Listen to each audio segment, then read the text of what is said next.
Hello guys, ito po yung totoo ha. So may nakita kong video, ang bilis nilang gumawa ng churros. So tara nga, gawa nga tayo kasi napakamahal nito sa sa labas pag bibili pa tayo. So samahan nyo ako guys para makita ninyo kung ano talaga at paano talaga gagawa nito. So naglagay lang po ako ng water dyan, butter, sugar at konting salt sa ating kawali. So i-mix lang natin to guys until well combine at pakuluin natin yung ating mixture.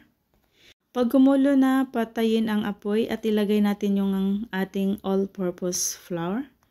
So i-mix lang natin to guys until makagawa tayo ng dough. So dito medyo nahirapan na ako guys. Pero tiyaga lang.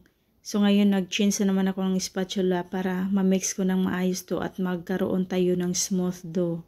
So hindi pala basta-basta gumawa nito. Palamigin muna natin to ng within 5 minutes. So ngayon gagawa tayo ng sugar coating. Tapos lagyan natin ng cinnamon powder. So mix well lang natin and set aside muna kasi gagamitin natin to mamaya. After 5 minutes nilagay ko na yung egg. So one at a time ang paglagay sa egg guys. Ayun, dito kailangan gagamit tayo ng spatula kasi nahirapan talaga ako dito sa pagmix. Pero nung nakita ko yung video sa nagluto nito, ang bilis nila. So ngayon alam ko na, sabi ko failed na kaya tong churros ko. Tingnan nyo naman na guys kung anong hitsura, pero until sa pagmikos-mikos ko, ito na po yung dough natin. So kailangan matyaga ka sa paggawa nito guys. Ayun. At kailangan hanapin natin or gawin natin to na maging smooth yung dough na katulad nito. So, kailangan ihanda ang braso ninyo guys sa pagmikos-mikos nito. So, ngayon guys, meron akong piping bag at saka yung star tip. So, ngayon, ilagay natin to sa piping bag at i-cut natin. At ilagay natin yung ating dough dyan guys. So, kailangan pala i-rest muna natin after malagay natin yung dough sa piping bag. I-rest natin ng within 3 minutes para maging smooth siya mamaya pag pipe natin. Sa kawali, maglagay tayo ng mantika.